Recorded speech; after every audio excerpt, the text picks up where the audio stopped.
Hola, ¿cómo están? Explotación unipersonal. Siempre hablamos de ella como una fuente generadora de ingresos y desde el punto de vista patrimonial, ¿qué implica para el impuesto a los bienes personales? No se lo pierdan en este video. Primero que nada, vamos a aclarar de qué hablamos cuando hablamos de empresa o explotación unipersonal. Es un término que no está definido jurídicamente, pero bien podríamos explicarlo como eh, aquella persona humana que destina recursos y utiliza trabajo de tercero, o bien puede que no, para conformar una entidad diferente a su persona.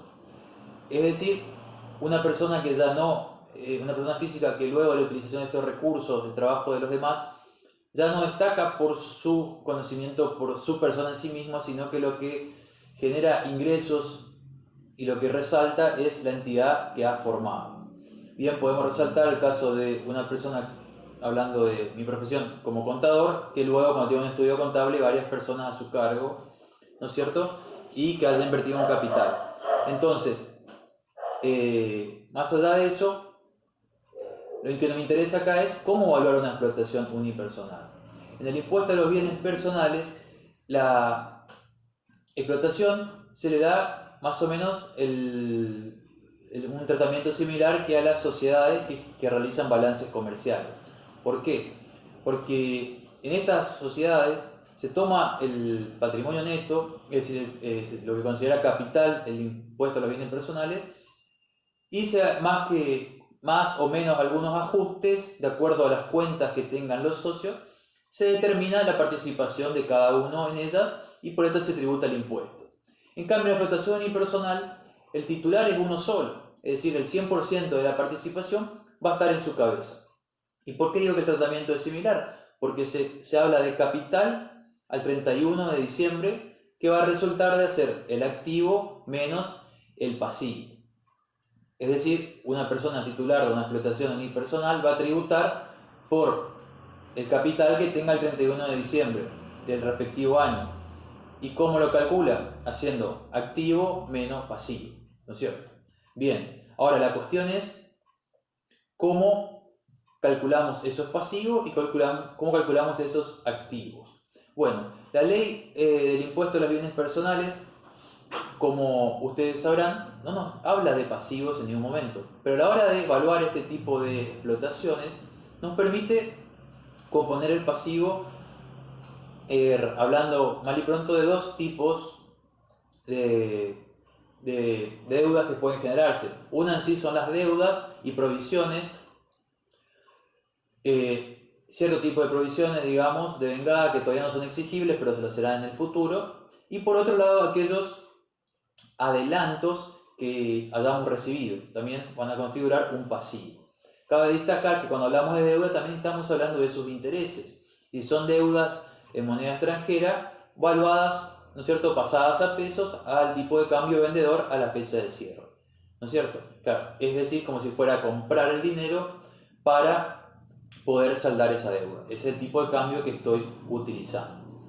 Una vez que tenemos en cuenta estos dos aspectos que componen el pasivo, el activo es muy fácil, porque simplemente nos habla de que vamos a utilizar las normas del impuesto a la ganancia mínima presunta. Y como van a ver luego en el resumen, no hay más que agregar. En esto termina el cuadro. Tenemos pasivo activo que se evalúa de acuerdo a la ley de ganancia mínima presunta. Y después les resalto algunos temas que me gustaría explayar más ahora, pero que lo van a tener ahí para recordarlo. Y que son, ya en esta aclaración que hace la ley de impuesto a los bienes personales, dice que al aplicarse mínima presunta, no se va a aplicar la deducción que se hace para los inmuebles rurales. Primera aclaración, es decir, no se van a restar esos 200.000 o 25% libre de mejora para reducir el valor del inmueble rural. Y con esto que estamos diciendo, si se preocupa tanto por el inmueble rural, quiere decir que el inmueble no va a estar exento, va a estar tributando el impuesto a los bienes personales como parte del capital de esta explotación. Por otro lado, tenemos la venta y reemplazo. Como ustedes sabrán, no se puede aplicar venta y reemplazo al hablar del capital de la explotación unipersonal. Cuando yo venda algo, bueno, se irá del patrimonio, cuando yo adquiera algo, lo voy a incorporar al valor al real costo de adquisición o de construcción que tuvo. Por otro lado, cuando hablábamos de bienes personales nunca tocábamos el tema de créditos incobrables, o por lo menos no hablando generalmente. Puede estar el término de los incobrables de la primera categoría, es decir, si la persona se dedica a primera categoría y tiene incobrables, podríamos tener en cuenta eso, descontarse de los créditos que tenga contra el inquilino. Pero ahora estamos en una explotación unipersonal y vamos a hablar de otro tipo de créditos, esos típicos créditos, por ejemplo, por ventas, por prestaciones de servicio que hacen a la explotación. Entonces, ¿qué podemos hacer?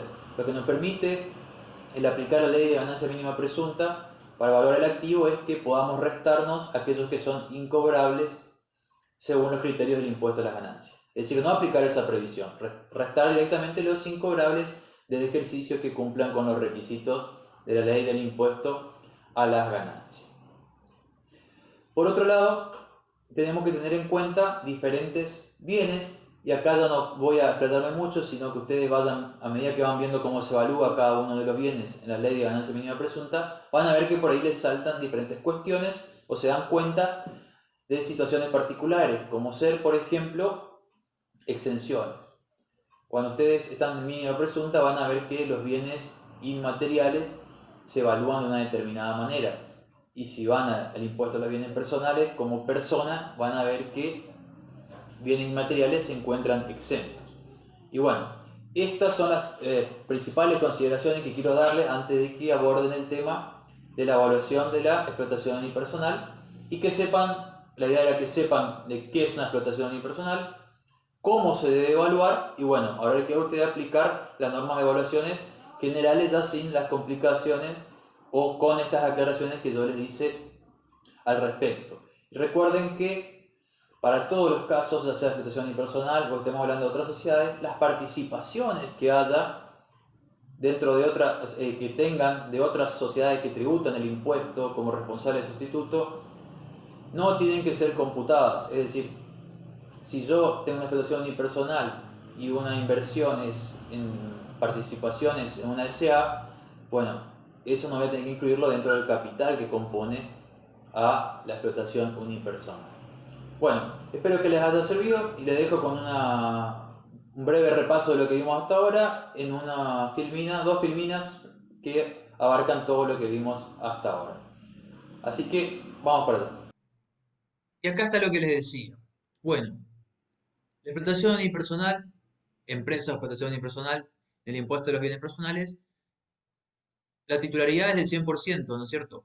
Y en función del capital del 31 de diciembre que se calcula haciendo activo menos pasivo.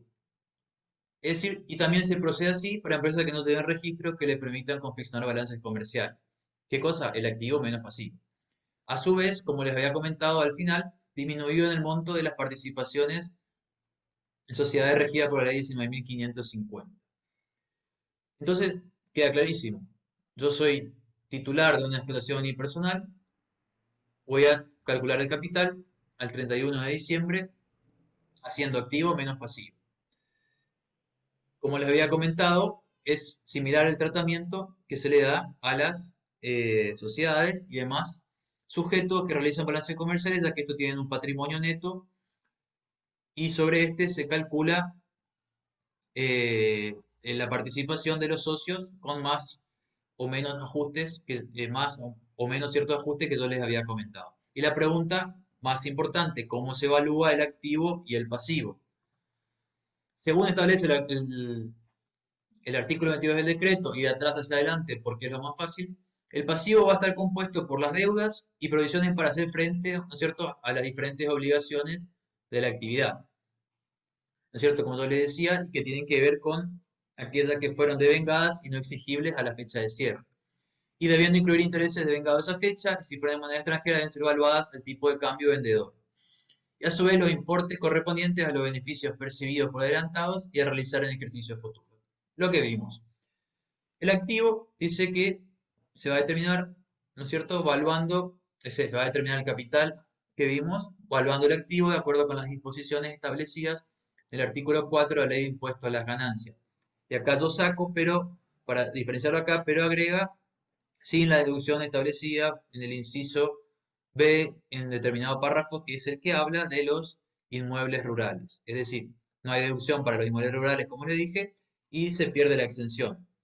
Como comentamos, los créditos ancorables se aplica el impuesto a las ganancias, no rige el régimen de venta y reemplazo, y ahí viene que por formar parte de una explotación cambia su tratamiento. ¿Y cuál era eso? Por ejemplo, era de el caso de los bienes inmateriales y diferentes cuestiones que se pueden ir dando cuenta a medida que, ¿no es cierto?, que van analizando la ley. Y otro caso es el que vimos al principio, cuando tenemos, por ejemplo, acciones de una SA. Claro, son acciones de una SA. Y les dejo para que analicen ustedes qué pasaría con el automóvil si forma parte de una explotación unipersonal. Y hablo de automóvil, no de rodados utilitarios, del automóvil auto a auto.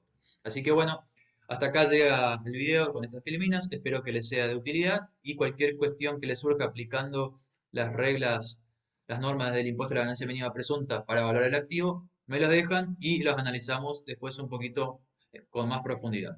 Chao, chao.